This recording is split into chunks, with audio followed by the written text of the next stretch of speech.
Et la justice, ne me parlez pas de la base, je ne la connais pas. Oui, je peux vous donner des éléments. Ne me parlez pas de la base, je ne la connais pas. Parce que j'ai été avec je ne parlais pas de la base. Et je ne vous ai pas interrompu. Ne me parlez pas de la base. Ne me parlez pas de la base, je ne la connais pas. Et je ne vous ai pas interrompu. Alors je voudrais dire ceci. De quel côté vient la violence? Je parle de mes amis politiques qui sont en prison depuis 5 ans. Juste parce qu'ils ont voulu manifester. Et on a utilisé la justice militaire, à laquelle les civils ne sont pas soumis, pour les condamner à de lourdes peines. Et tout récemment, après avoir passé presque 5 ans de prison, on découvre qu'il ne s'agit pas d'insurrection pour qu'on les libère, après qu'ils aient passé des années de prison. MRC, 3 lettres. 3 lettres qui donnent au cœur du Cameroun, portant l'écho d'une opposition résolue. 3 lettres aussi qui déchaînent les passions et cristallisent les controverses. Et à l'aube de la présidentielle de 2025, ces 3 lettres sont déjà entrées dans une arène où l'enjeu dépasse de loin un simple rendez-vous électoral. À quelques mois de la fin du 7e mandat de Paul Biya, le Cameroun se tient à un croisement décisif. L'élection qui s'annonce ne sera pas un simple acte de routine démocratique, mais bien un moment de vérité, un miroir tendu à une nation qui hésite entre conservatisme et aspiration au renouveau. Un jeu d'échecs où chaque coup est savamment calculé. Le MRC, le RDPC et Paul Biya incarnent autant de pièces maîtresses que de sources de discorde. Hier, il s'est tenu une conférence en Angleterre d'une certaine brigade anti-Sardinat, l'appelle-t-on. Et lors de cette conférence, l'un de ses responsables a pris la parole et il a explicitement déclaré, j'ai la vidéo en ma possession, que seront pourchassés les Camerounais à l'étranger qui iront voter. Parce que selon eux, il y a une frange des Camerounais qui soutiennent le président de la République et qui n'ont pas droit à exercer leurs droits civiques. Ça, c'était hier. Je le dis pourquoi, en rapport avec votre question. Il y a toute une organisation souterraine qui se met maintenant en action afin de discréditer le problème de la candidature du président de la République, la possible candidature du président de la République, n'est en fait pas un problème, étant donné que sur le plan constitutionnel et l'organisation des textes du RDPC, il est naturellement le candidat de ce parti. Maintenant, pourquoi ce ramdam? Et il faut bien regarder le calendrier. Le président a parlé à la nation, il n'a pas parlé au RDPC. Il a parlé à la nation camerounaise le 31 décembre à 20 h. Le 1er janvier 2025, on a commencé à tirer sur le président. Et quand on tire sur le président, on a tout simplement choisi de le discréditer. Il ne devrait pas être candidat. Il n'en a même pas le droit. Et surtout, il n'a jamais rien fait pour le Camerounais. Ça m'a d'ailleurs amené à dire lors d'une de mes récentes sorties que les Camerounais sont ingrats. Depuis sa naissance, le mouvement pour la renaissance du Cameroun s'est voulu l'incarnation d'un idéal démocratique longtemps étouffé. Maurice Kamto, son leader, en a fait une force politique où la détermination et la résistance se mêlent à une rigueur stratégique rare dans l'opposition camerounaise. Pourtant, porter l'étendard de la dénonce dans un régime profondément enraciné n'a rien d'un exercice ordinaire. Le MRC a choisi une posture singulière, une opposition frontale mais pacifique, audacieuse, sans être anarchique, contrairement à la brigade anti-Sardinat, la basse dont les actions coups de poing ont souvent défrayé la chronique. Le MRC s'est désolidarisé de toute forme de violence, un choix de dissociation éthiquement défendable, une prudence stratégique ou une crainte de perdre en crédibilité face à une opinion publique déjà polarisée. Telle est la question. Toujours est-il que les contestations électorales de 2018 ont marqué un tournant. Le MRC, au lendemain de la proclamation des résultats, a refusé de se taire. Les marches pacifiques, les dénonciations sur les irrégularités et l'arrestation de nombreux militants ont exposé la fragilité d'un système qui peine à tolérer la critique. Mais cette posture de dissidence, aussi noble soit-elle, reste un combat périlleux dans un contexte où les institutions judiciaires et sécuritaires sont perçues comme des bras armés du régime. Le MRC avance avec une conviction. Le Cameroun peut être autre, mais dans une arène politique où le pouvoir use de tous les leviers pour maintenir son emprise, le pari est risqué. Cette posture de résistance est-elle suffisante pour fédérer au-delà des bastions traditionnels du parti? Écoutons. C'est-à-dire que quand quelqu'un ne peut souhaiter à ses compatriotes que des pires sévices, on a entendu les serpents, on a entendu les abeilles, on a entendu le broyage dans un moulinex. Y a-t-il plus violent que ça? Y a-t-il plus violent que ça? Nous parlons du Cameroun, de notre pays. Quand je vais dire que la route montée et l'Iréjoa pour arriver ici, vous avez vu ça? C'est de la violence? C'est la calomnie? Quand je vais parler de la montée qui est ici derrière vous, ici pour monter ici là, c'est de la violence, c'est de la calomnie, c'est des faits. Mais il y a un fait constant. Il y a un fait constant. Nous sommes, c'est-à-dire, quand on parle des institutions, le premier, c'est-à-dire que le premier qui incarne, qui défend l'image des institutions, c'est celui qui les incarne. Parce qu'il doit prêcher par l'exemple, il doit être le modèle, il doit être la référence. C'est à travers lui qu'on évalue la grandeur d'une institution, par ses actes et par le respect de ses engagements. Alors, dans un pays comme le Cameroun, dit démocratique, l'alternance et la démocratie vont de pair. Si M. Biya respectait le Cameroun, respectait les institutions camerounaises, est-il normal qu'on fasse 42 ans de pouvoir dans un pays qu'on respecte, qu'on considère comme une démocratie et dans lequel on est supposé avoir l'alternance? J'aurais pu dire, il ne s'agit pas de l'alternance, c'est pas Kamto qui prendra le pouvoir. Même au sein du RDPC, on aurait pu vivre l'alternance comme on ne l'a jamais vécu. C'est un mépris. Au point où, dans ce pays, on a fait une constitution, on a limité les mandats, quelqu'un a levé ça pour continuer à rester président. Le dire, est-ce que c'est calomnier le président? S'en offusquer, est-ce que c'est le calomnier? Donc je voudrais que les gens arrêtent. Il faut arrêter avec ça. C'est-à-dire que nous parlons des faits que tout le monde, tout observateur, y compris les militants du RDPC, que je côtoie au quotidien, tout le monde est fatigué.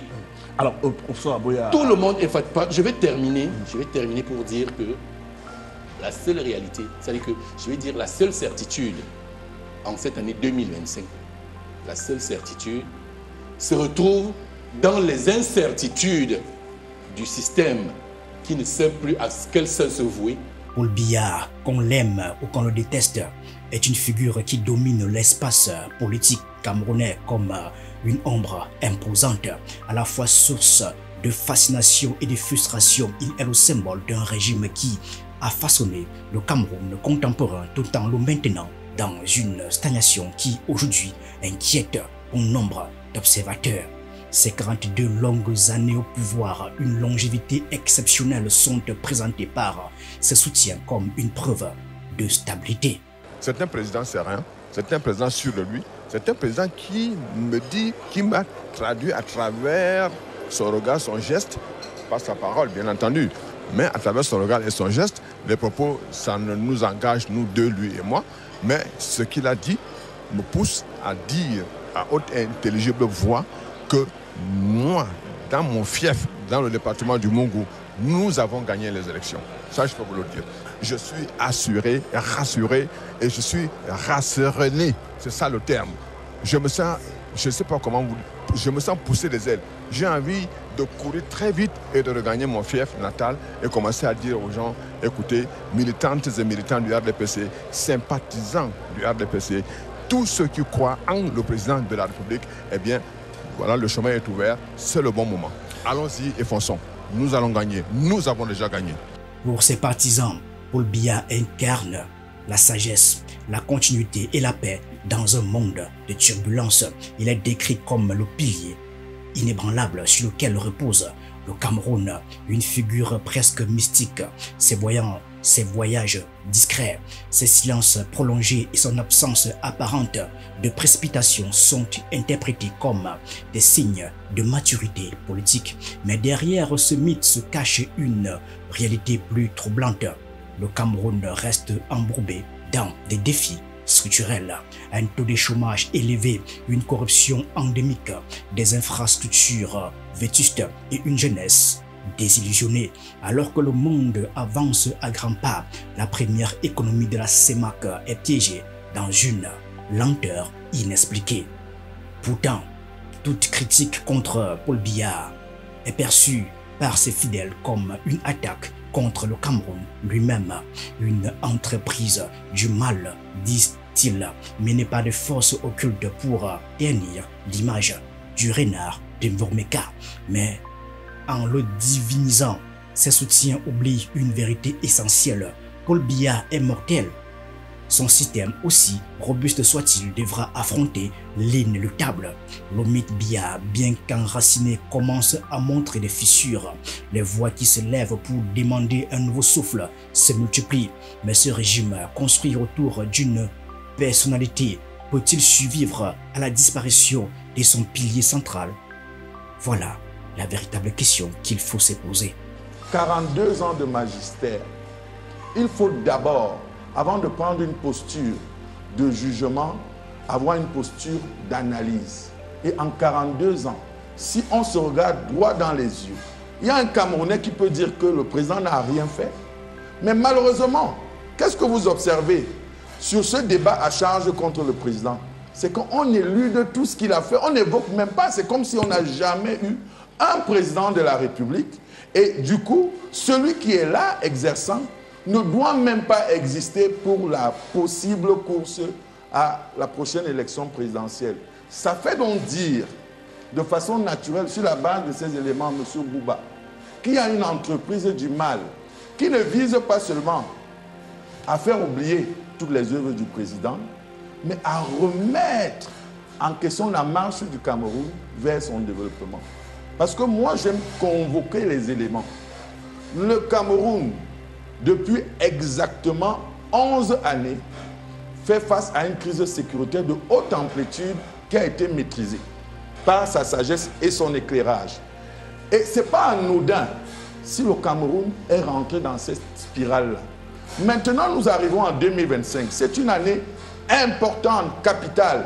Et j'emploie là les mots du président de la République qui a dit, le 6 novembre 2018, que ce mandat qui lui avait été confié par le peuple risque d'être l'un des plus importants du Cameroun.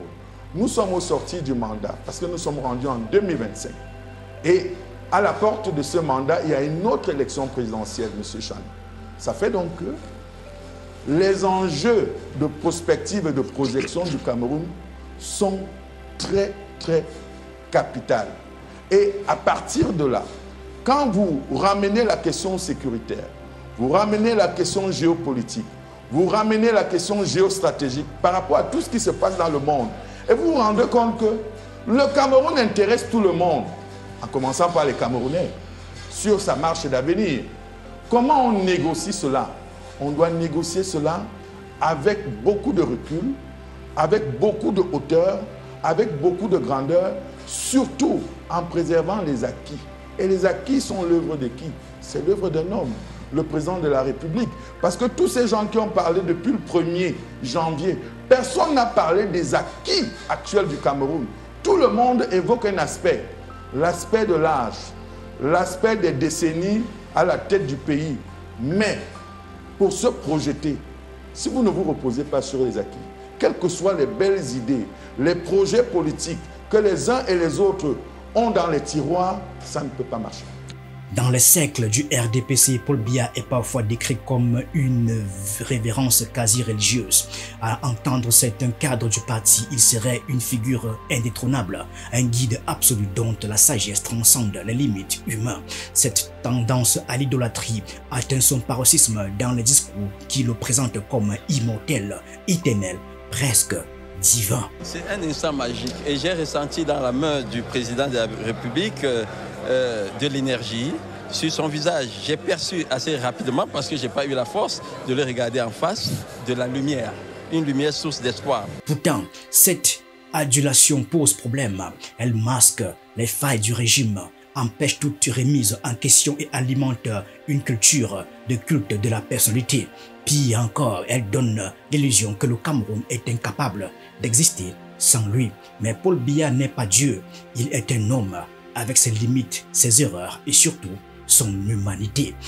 Les agissements de certains cadres du RDPC renforcent cette perception d'immortalité. Ils multiplient les éloges, souvent déconnectés des réalités du terrain, et entretiennent une atmosphère où la critique est perçue comme un blasphème.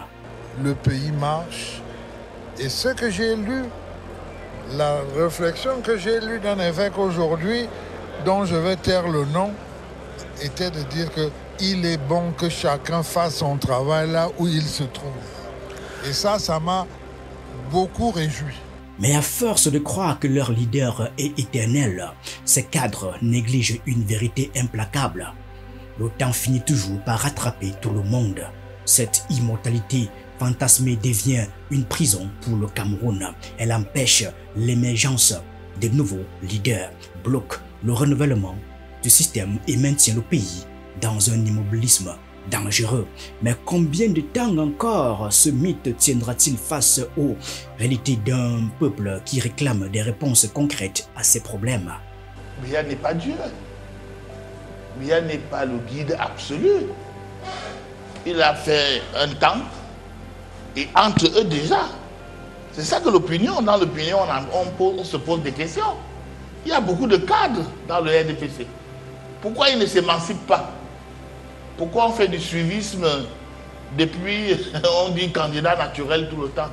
Mais ce sont les textes du parti. Oui, dans ce cas, selon les la textes du parti. Logique que les gens se posent donc, c'est que est-ce que donc on en est à penser, parce que les gens vous disent qu'il doit diriger le Cameroun jusqu'à ce que Dieu voudra. On convoque Dieu dans une affaire politique. Nous sommes des êtres humains. On se pose et dit, le problème là-bas, c'est dans la question que les journalistes simples comme nous se posent. Mais tous ces intelligences qu'il y a dans le RDPC là, il n'y a que Biya qui doit absolument être candidat. Pourquoi eux-mêmes ils ne s'émancipent pas? Pourquoi? Certainement ils sont des créatures, mais les créatures peuvent bien s'émanciper. Et dans d'autres pays, on a vu ça. On a vu Macky Sall s'émanciper de Wade et devenir président. Quand on se rend compte que le président n'est même pas capable de tenir régulièrement un conseil ministériel, les présider lui-même pour avoir le pouls du pays. Il y a bien dans le RDPC des gens qui disent qu'on peut proposer autre chose. Pourquoi vous ne vous émancipez pas? C'est ça la question que beaucoup de Camerounais se posent aujourd'hui. Mais en tout cas, c'est leur cuisine interne. Au sein du RDPC, la contre-offensive face aux critiques est bien rodée. Le parti brandit un argument central. Toute contestation n'est que l'expression d'une peur de l'opposition, une peur de perdre face à un pouvoir qu'elle sait inébranlable. Pour les cadres du parti, la stabilité du RDPC est une preuve de sa légitimité et les voix dissidentes ne sont que des manifestations d'une frustration mal dissimulée. La menace ne peut provenir que de ceux-là qui ont peur de perdre. Cette phrase, répétée comme un mantra, traduit l'assurance du parti au pouvoir. À mesure que la présidentielle de 2025 approche, cette défense systématique du RDPC se heurte à une réalité plus complexe. La peur de perdre n'est peut-être pas l'apanage de l'opposition. Elle pourrait bien être aussi celle d'un parti au pouvoir qui redoute l'inéluctable, un changement qu'il ne pourra pas éternellement empêcher. La menace ne peut provenir que des gens qui ont peur. Ils sentent qu'ils ont peur, qu'ils vont perdre. Vous savez, ce n'est pas facile. Moi, j'ai joué au football. Quand vous étiez dans une équipe, vous saviez qu'au Cameroun, que vous alliez rencontrer des gens comme Manga Nguéné, vous aviez peur. Vous savez que quel que soit le cas, il va marquer le but. Quand vous savez que vous allez rencontrer L'Oréal, il n'y a aucune équipe dans le monde qui est sereine. C'est exactement ça. C'est-à-dire, les partis politiques sont gênés à l'idée qu'il faut rencontrer encore ce type qui gagne toujours l'élection et donc qui a le secret. Alors le L'Oréal ici, c'est le RDPC. C'est le RDPC, bien entendu. C'est le RDPC, bien entendu. Donc, pour dire de manière simple, le RDPC n'accepte pas une demande de match venant de sable de, je ne sais pas moi, des équipes de seconde zone. Les équipes de seconde zone. Donc ce n'est pas ces équipes-là qui peuvent nous effrayer et puis nous distraire par rapport à l'objectif. Donc il est intéressant d'avoir une consultation bien organisée, une consultation où tous les acteurs prennent part dans la démocratie, dans la tolérance, dans le respect mutuel et dans l'acceptation du verdict des urnes, étant entendu qu'il n'y a pas de démocratie sans parti politique. Hans Kelsen l'a dit depuis longtemps. Pas de démocratie sans parti politique. Donc on ne peut pas concevoir une démocratie sans parti politique, surtout que la démocratie c'est quoi? Le gouvernement de la majorité, sous le contrôle de l'opposition et l'arbitrage du peuple. Donc tous ces acteurs sont importants. La majorité est importante. Et quand les gens parlent, ils oublient que l'élection présidentielle sortante, le RDPC avait 71%. Quand mon ami, mon frère Ateba dit que la majorité des acteurs, alors est-ce qu'il se souvient de ce pourcentage? Est-ce qu'il a oublié? Est-ce que la majorité veut dire 30% ou bien 70%? Je ne sais pas, mais je lui demande de revoir. 70% sur je lui demande de revoir. Je lui demande de revoir un peu le rapport de majorité. Il s'agit de 71% sur 148%, sur 100,48%. Pour le RDPC et de 30% pour l'ensemble de l'opposition compartimentée en micro-partis. Dans une démocratie, le Conseil constitutionnel est censé être un arbitre neutre, un garant de l'équité et de la justice dans le processus électoral. Mais au Cameroun, cette institution est accusée d'avoir revêtu les habits du RDPC, brouillant les lignes entre impartialité et allégeance. En 2018, lors de la contestation des résultats de l'élection présidentielle par le MRC, le rôle du CC a suscité des vives critiques.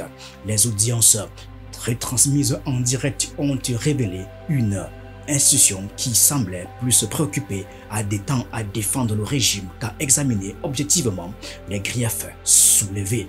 Les avocats du MRC ont fait face à des juges dont les décisions prévisibles ont conforté l'image d'un conseil constitutionnel inféodé. Cette posture partielle, loin de renforcer la confiance des Camerounais dans leur institution, a alimenté la frustration et le sentiment d'injustice. Aujourd'hui, alors que le pays se dirige vers la présidentielle de 2025, la question de la neutralité de cette instance reste d'actualité. L'avenir, ce que beaucoup de Camerounais souhaitent, c'est que tout se passe dans la paix.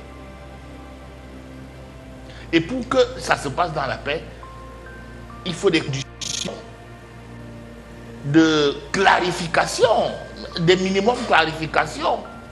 Qu'on ne se retrouve pas dans une situation où on a vu récemment le président du Conseil constitutionnel dans une fête, je ne sais pas de quoi il s'agissait exactement, où on a été obligé d'enlever l'image, où il se retrouve dans une fête d'un parti en train d'applaudir. Une association. D'une association. Qui est sanctionnée par une motion de soutien. Une motion de soutien où son nom est. On dit mais attention, faisons attention, rendons solides nos institutions. L'arbitre subitement du Real qui fait le Real de Madrid et Sable de Bassier ne doit pas enlever son maillot pour revêtir le maillot du Real de Madrid. Voilà les vraies questions que les gens se posent. On ne peut pas se dire que les anciens militants du RDPC qui organisent les élections à Elekam, il faut qu'ils restent neutres. Il faut qu'ils clarifient les situations. Ça n'engage que toi. Ah, mais je dis bien que ça n'engage que moi. Est-ce que j'ai besoin des béquilles de l'esprit? Vous êtes politologue, mon aîné. Vous voyez les choses là mieux que moi. Vous allez peut-être me dire ça mieux que moi tout à l'heure. Mais je donne un avis. En tant que citoyen, en tant que journaliste, je me dis que pour la clarification, pour l'honneur du pays, on n'a pas besoin de ces images-là. De se dire que ceux à qui on a demandé de démissionner de leur parti, mais qui n'ont peut-être pas démissionné de leurs convictions. Hein? Ils n'ont même pas démissionné du parti. La preuve, Emmanuel Bondé, jusqu'à sa mort, est toujours, vous tapez sur votre téléphone maintenant, il est toujours membre du bureau politique du RDPC. Ah bon, ça c'est vous qui le relevez, c'est bien de le relever pour la compréhension de l'opinion publique. L'élection présidentielle de 2025 a été un tournant charnière pour l'opposition camerounaise, mais aussi un épisode où les lignes entre engagement politique et militantisme agressif se sont débrouillées. La brigade anti-Sardinard, avec ses actions musclées, a attiré l'attention internationale en dénonçant ce qu'elle considère comme un régime dictatorial. Cependant, ces méthodes ont souvent été perçues comme extrêmes, voire contre-productives. Le MRC, bien qu'idéologiquement opposé au RDPC, s'est rapidement désolidarisé des agissements de la base. Cette prise de distance visait à protéger son image en tant qu'opposition pacifique et crédible. Mais cette stratégie n'a pas suffi à le préserver des amalgames. Pour les défenseurs du régime, la base et le MRC ne sont que deux faces d'une même pièce. Des acteurs déterminés à s'aimer le chaos pour accéder au pouvoir. Après la crise, je veux dire, avec l'avènement de la crise post-électorale de 2018, ça a commencé par une contestation. C'est allé avec des marches blanches. Et ces marches blanches visaient à quoi? À déstabiliser le pays. Porté par un parti. On l'a vu. Moi, je l'ai vu, je l'ai vécu sur le terrain au Cameroun. Et on a vu ce que ça a produit à l'étranger. Ce sont des faits. Et aujourd'hui, je me réjouis que ceux qui nous gouvernent, qu'ils soient des partis politiques, soient prévenants. Ce qu'ils font là, c'est prévoir ce qui pourrait arriver. Et il nous revient à nous de dire, comme vous l'avez si bien relevé tout à l'heure, de prendre les dispositions pour que le pays reste dans sa stabilité. La question des joues électorales, de la politique, oui. Et maintenant, je voulais relancer. La question de la politique, elle a ses règles. Il y aura un moment de campagne, chacun va aller avec son projet politique, et tout, ça va se dessiner. Et comme le professeur Aboya l'a relevé, c'est le peuple qui est au milieu. C'est le peuple qui va décider. Dans une manœuvre qui ressemble à un paradoxe, le MRC a exprimé le souhait de voir Paul Biya se représenter en 2025. Ce choix, loin d'être une marque de soutien, est une stratégie claire, infligée au président sortant une défaite historique avant qu'il ne quitte la scène politique. Pour le MRC, cette élection est bien plus qu'un rendez-vous électoral. C'est une opportunité unique de marquer l'histoire en battant celui-là qui a incarné le régime pendant plus de 4 décennies. Ce pari aux allures de provocation reflète une confiance dans les aspirations croissantes du peuple camerounais. Le MRC compte sur la fatigue généralisée face à un régime perçu comme vieillissant et incapable de répondre aux aspirations des jeunes générations. Mais cette stratégie comporte aussi des risques. En misant tout sur une confrontation avec Paul Biya, le MRC pourrait se retrouver désarçonné si ce dernier décide, contre toute attente, de passer le relais. Le slogan du MRC, c'est le changement dans la paix et par les urnes. C'est notre slogan. Il reste constant et nous sommes constants là-dessus. Et je peux vous assurer que le MRC n'a jamais souhaité le départ, que Biya ne soit pas candidat. Au contraire, nous souhaitons que Paul Biya soit candidat en 2025. Pour une raison simple. Il faut que pour une fois, pendant 42, 43 ans, que les Camerounais vivent une alternance démocratique à travers la défaite de M. Biya qui est au village. Il faut qu'il offre ça aux Camerounais pour qu'on retienne enfin de lui l'image de celui, tel qu'il a souhaité lui-même d'ailleurs, de celui qui aura apporté la démocratie, parce que la prospérité on a oublié. Donc en clair, vous souhaitez battre Paul Biya à travers les urnes et qu'il accepte ça. Et qu'il accepte, c'est tout ce que nous demandons, c'est tout ce que le MRC, pas plus. Vous voyez, quand vous avez eu cette lettre, on fait allusion encore, on parle, parce que toutes les sorties du RDPC à travers leurs différents responsables ciblent le MRC. Regardez la réunion de sécurité. On projette une vidéo de Kamto qui annonce le boycott des élections. Ça veut dire quoi? Pour le RDPC, Kamto représente le principal problème de sécurité, en fait, pas la sécurité de la nation, la sécurité du RDPC. C'est ce que ça veut dire. Hein?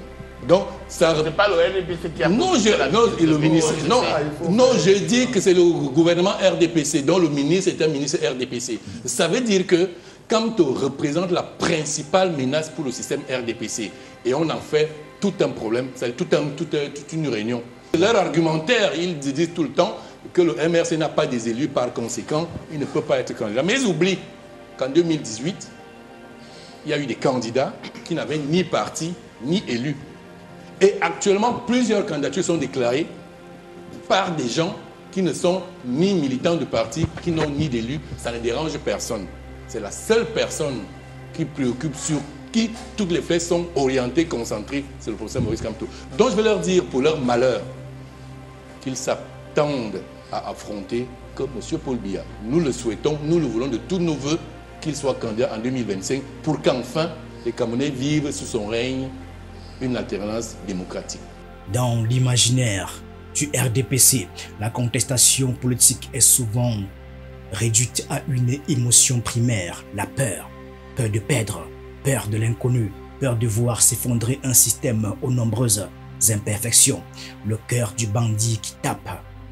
Cette formule, régulièrement lancée par les partisans du régime, symbolise l'idée que l'opposition, et plus particulièrement le MRC, serait animée par une frayeur de ne pas accéder au pouvoir. Mais cette rhétorique, bien que séduisante pour galvaniser le soutien du régime, révèle une certaine angoisse au sein du RDPC. Elle traduit la difficulté à reconnaître les critiques comme des manifestations légitimes d'un mécontentement populaire.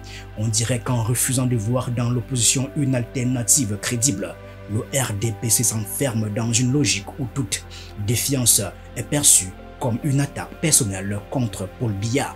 Pourtant, à l'approche de 2025, ce n'est pas l'opposition qui semble trembler, mais bien le pouvoir en place. L'épuisement d'une partie de l'électorat combiné à une soif de renouveau pourrait fragiliser un système jusque-là maître de ses règles. Et si cette fois, c'était le cœur du régime qui battait plus fort, redoutant une alternance devenue inévitable. C'est le cœur du bandit qui tape.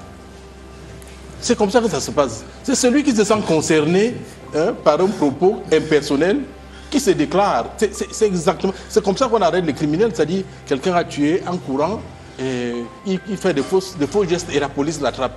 Le RDPC ne fait pas allusion au MRC. Il ne fera jamais allusion au MRC dans ses communiqués. Le RDPC, par la voix du secrétaire général, s'adresse à tous les acteurs politiques. Mais si un parti se sent concerné dans cette catégorisation, je pense que c'est de sa responsabilité. Il doit donc faire son mea culpa et demander à un évêque de l'exorciser et de revenir à la normale. C'est-à-dire que de chanter, en pleine séance d'exorcisation, de chanter dans la voix de la paix. Et moi, je suis très d'accord avec le propos de M. Ateba. Le RDPC doit venir aux urnes. Et tous les Camerounais en seront heureux. Tous les Camerounais en seront... Non, Paul Biya, pas le RDPC. Paul Biya doit venir aux urnes. Il doit être candidat. Nous le souhaitons. Mais est-ce que vous avez bien lu le communiqué du secrétaire général? Il y a tout un communiqué. Il y a un paragraphe d'eux-mêmes que pour le reste, le RDPC participera activement, positivement et avec courtoisie à l'élection présidentielle. C'est écrit dans le communiqué. Je crois que c'est le quatrième avant l'affaire. Et de deux, il présentera un projet de société qui tienne compte des innovations. Enfin, il présentera un projet qu'il n'a jamais présenté. À l'occasion. Mais c'est dommage. Si vous n'avez pas le communiqué, je suis prêt à vous le donner. Non, je l'ai lu. J'ai dit enfin. Je ne suis pas sûr que vous l'avez lu. Je suis content qu'enfin, le RDPC présente un programme de gouvernance. C'est le programme de société qui vous a battu en 2018. Il est où lequel? Il est où? Je peux le consulter, oui. Envoyez-le-moi, professeur. Vous étiez envoyez-le-moi. Envoyez-le-moi. Vous avez participé dans l'élection sur la base de quoi? Non, le RDPC n'avait aucun projet. Aucun. D'accord. Je dis qu'il n'avait aucun. Si vous en avez, envoyez-le-moi. De toute façon, ce n'est pas moi qui vous nourrit en documentation politique. Alors que la présidentielle de 2025 approche, une question non moins importante émerge des lèvres. Le Cameroun est-il prêt pour un président anglophone? Cette interrogation à la croisée des enjeux politiques et identitaires reflète une réalité historique souvent négligée. Les anglophones, bien qu'intégrés dans la structure étatique, ont toujours été marginalisés dans les hautes sphères du pouvoir. La crise anglophone qui a plongé le Cameroun dans un conflit sanglant depuis 2016 a mis en lumière le sentiment de discrimination ressenti par cette communauté. L'idée d'un président anglophone en 2025 pourrait représenter un symbole fort de réconciliation nationale. Ce serait une reconnaissance de la diversité du pays et un pas vers l'apaisement d'une crise qui continue de déchirer les régions du nord-ouest et du sud-ouest. L'idée d'un président anglophone en 2025 n'est pas qu'une question de représentativité. C'est un test pour la maturité politique du Cameroun, un pays qui ne pourra prospérer qu'en acceptant pleinement son identité plurielle. La question se pose. Quand est-ce qu'un anglophone sera aussi candidat au Cameroun? Cette question se pose. Lisez la presse anglophone. Ils en parlent ouvertement. Est-ce que ce n'est pas le moment de poser le sujet? Voici, nous sommes à 10 mois d'élection présidentielle. Et depuis que le Cameroun existe comme État, aucun anglophone n'a jamais été chef d'État. Ne venait-il pas temps de créer ce débat-là pour éviter... Moi je repose ça. Non, s'il vous plaît. C'est grave ce que vous dites. Ce n'est pas grave. C'est grave. Je vais vous dire... Parce que ça existe dans la presse anglophone. Je vais vous dire, le problème se c'est pose pas déjà. parce que ça existe que ce doit être acceptable. Faisons très attention. Parce que là, vous faites le culte même encore. C'est juste une petite précision. Vous n'aviez plus la parole parce que juste en relance. Parce que c'est monsieur Emmanuel. Non, ne criminalisez pas mon propos inutilement. Je ne le criminalise pas. Non. J'ai dit que ce débat existe dans la presse anglophone dans notre pays où on pose ces questions-là. On s'est dit que bon, est-ce que ce n'est pas source encore de division demain? J'ai dit que est-ce qu'il ne faut pas régler sur le plan constitutionnel cette question définitivement avant la prochaine élection? Alors, vous allez permettre... pas me dire que c'est grave. Vous allez permettre... Vous êtes un homme sérieux, vous êtes un homme qui joue d'une certaine autorité de la parole au Cameroun. En quoi c'est grave? Parce que ça crée toujours des relents de la division quand on est en train de créer le ferment de l'unité. Et qu'est-ce qui se passe? C'est pas que le débat ne devrait pas exister, mais il y a des personnalités telles que vous qui ne devriez pas le porter. Que la presse le dise. Il lui revient de le dire, elle joue son rôle. Encore que, quand vous évoquez la question du RDPC, le RDPC a son organisation interne. Elle peut décider de choisir effectivement, mais ça relève du RDPC. En quoi c'est grave de le relever? Non, c'est grave parce que les autres n'auront pas... Parce que moi, je l'ai dit. Ils n'auront pas la hauteur de comprendre sur le prisme de ce que vous relevez. C'est ça le problème. Et c'est là le danger. C'est la raison pour laquelle des gens prennent des positions je vais dire grégaire, qui vise à ce que le pouvoir devienne un partage. Parce que si on le dit pour les anglophones, on le dira aussi pour les ethnies demain. Emmanuel. Si. La présidentielle de 2025 s'annonce donc comme un tournant historique pour le Cameroun. Elle cristallise les espoirs d'un peuple en quête de renouveau, mais aussi les tensions d'un régime qui s'accroche à son héritage. Le MRC, malgré ces défis, incarne une opposition déterminée à rompre avec un système perçu comme obsolète. Face à lui, le RDPC défend non seulement un bilan, mais aussi une vision d'un Camerounais figé dans une stabilité qui, pour beaucoup, ressemble davantage à une inertie.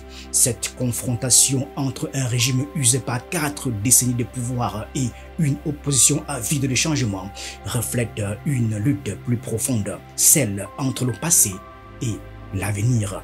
Qu'il s'agisse de défis institutionnels, des aspirations à une réconciliation nationale ou des ambitions pour une alternance historique, l'élection de 2025 est une opportunité unique pour le Cameroun de se réinventer. Mais pour cela, les acteurs politiques devront dépasser les querelles des personnes pour se concentrer sur l'essentiel, redonner au peuple camerounais sa souveraineté et son espoir.